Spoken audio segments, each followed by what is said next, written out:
So relative density, it is defined as the relative density of a substance is the ratio of the density of the substance to the density of water at 4 degrees Celsius. So relative density, relative means comparison. So we are going to compare the density of a substance divided by the density of water at 4 degrees Celsius, because water has its maximum density as at 4 degrees Celsius, so we consider that density, and the ratio gives us the relative density of that particular substance. Let us understand what the formula to find out relative density then can be. The formula to find out relative density will be relative density of a substance equals to density of the substance by density of water at 4 degrees Celsius. As we said, it's a ratio, so we write it in this form. So this is the formula to find out the relative density. From here, if we keep the volume constant of the substance and the water, we know the formula for density is mass by volume. So if the volume is constant, we get another formula for relative density, and that is relative density is equal to mass of any volume of the substance by mass of an equal volume of water. So the volume of the substance and the water is kept constant, so we can get the relative density by mass of that any volume of substance by mass of an equal volume of water. So we can get another formula for relative density, because the mass of a body is proportional to its weight. So weight of any volume of substance by weight of an equal volume of water. How could we get this? Because weight is equal to mass into acceleration due to gravity, and acceleration due to gravity at a place remains constant. So weight and mass are proportional to each other. So we get one more formula for relative density. Now coming to what is the unit of relative density.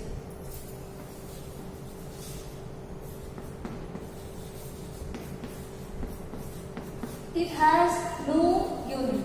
Relative density has no unit because it is a ratio of two similar physical quantities. Because we divide density of a substance by density of water, both are same physical quantity density, so the unit is not there. Relative density doesn't have a unit. It has no unit. Let us understand that through an example. Children, we know we are going to compare the density of any substance with water to find its relative density.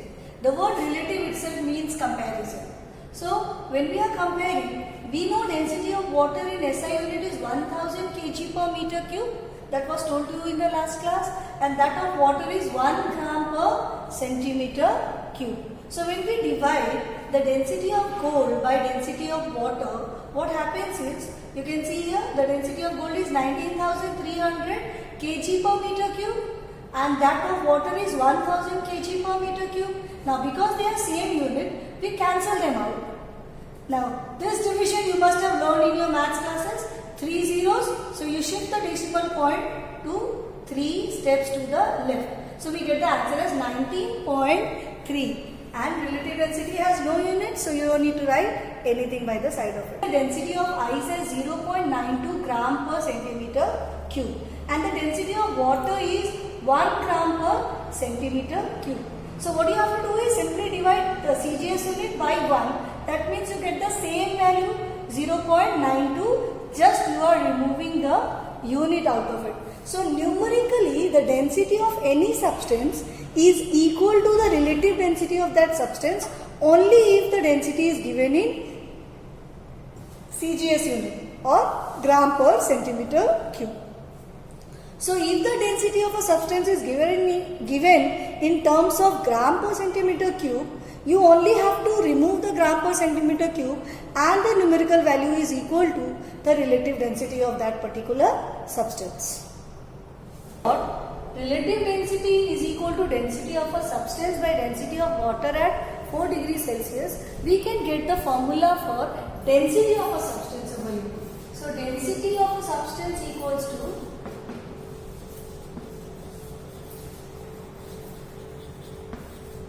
the relative density into the density of water at 4 degree Celsius.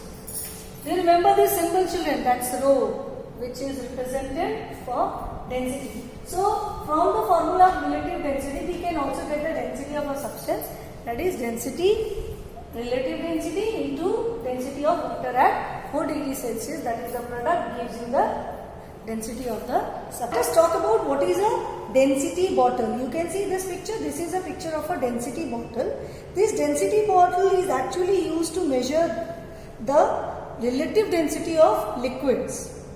Now here what we do is, it is such design that it will always hold a constant volume of liquid. So in this glass bottle there is a glass stopper and there is a fine hole. Now what is done is, when liquid is filled into it and the stopper is inserted, all the extra water flows out and that can be cleaned.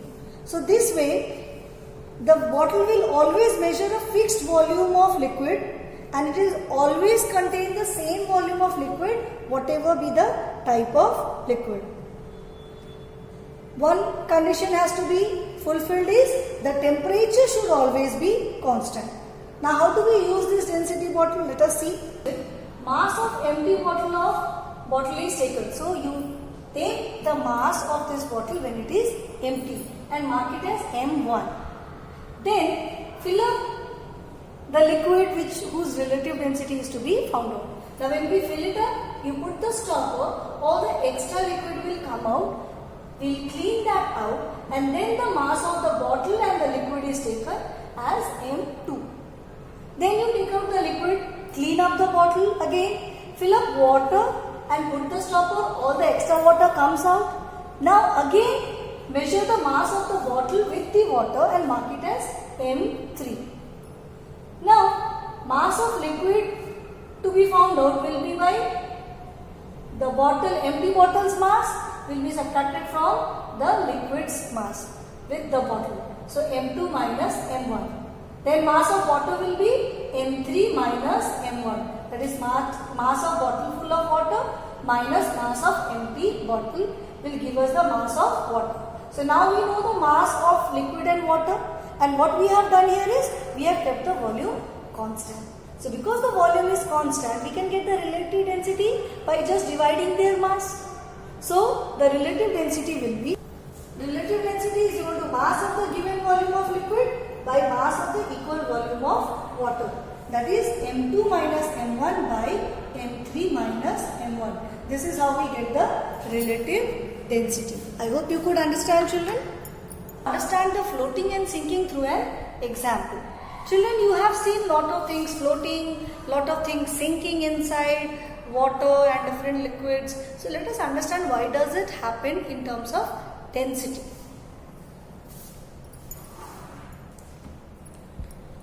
You can see here, you are given the density of iron as 7.8 gram per centimeter cube and you are given the density of wood as 0.77 gram per centimeter cube and the density of water is 1 gram per centimeter cube. Now here, if you compare the density of iron and water, the density of iron is more. Therefore, if you put iron into the water, the iron will sink. So, the one with greater density with water sinks. Next, if you compare the density of wood with water, the density of wood is less than that of water. So, wood when we will put in water, the wood will float. So, you are comparing the density of water with iron, density of water with wood. So, whichever was more will be sinking, whichever is less will be floating. So, this is the way the sinking and floating takes place. Now, this example tells us that things that float on water are actually less dense than the water and things that sink in water are actually more denser than the water. So, if they are sinking, the density of that substance is more than water and if they are floating, the density of that substance is less than that of water. So, have you seen icebergs floating in water? Now, why does this happen? It is actually because the density of ice is less than the density of water. So, density of ice, children, is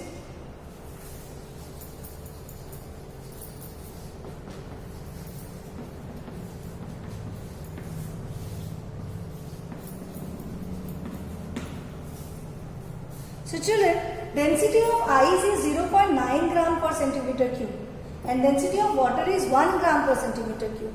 That's why the ice floats in water.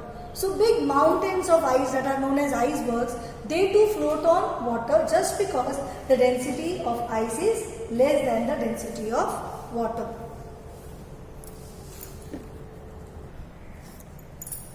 Have you ever wondered why does a small nail sink in water whereas the large ship which is made of the same material floats in it?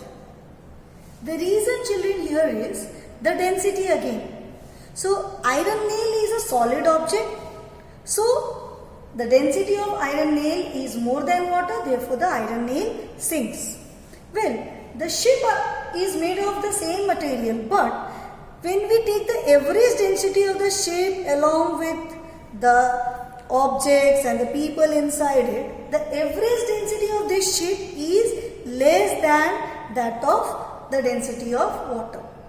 So because the average density of ship is less than the density of water, the ship is able to float on water. So the density of sea water is more than the fresh water. Now in this case, when the ship travels from sea water to fresh water, in the sea water it has less part of it immersed in the water, but when it comes to fresh water, more part of the ship gets immersed into it. So lines are made in the hull of the ship so that it can indicate what is the maximum depth till which the vessel can get immersed into the water and it is safe for the ship. So that line is known as the Plimsoll line, and this Plimsoll line indicates that the water level must not rise above this line or else the ship may sink. So if the water level increases more than the Plimsoll line, then the ship may sink. Therefore, we have a Plimsoll line. So, whenever you are talking about floating and sinking, children, you have to compare the density of the objects. If the density of that object is more than the density of the liquid in which it is submerged, then the object will sink. If the density of the object is less than the density of the liquid that it is poured in or put in, it will float. There was an example that I had given in density even about iron nail in water and in mercury. There also, because the density of mercury was more, so the nail was floating there, and when it was put in water, it was sinking there. So this is how you will compare about floating and sinking. So now you know an answer about floating and sinking in terms of density. Whenever an object is floating, you can simply answer is the density of the object is less than the density of the liquid in which it is floating. And if the body is sinking, you will say the density of that object is more than the density of the liquid, therefore the object is sinking. I hope you could understand. This is all about your chapter density. Only understand floating and sinking in terms of density. So this is all for your chapter. We'll meet with the next chapter and a new lesson in the next video.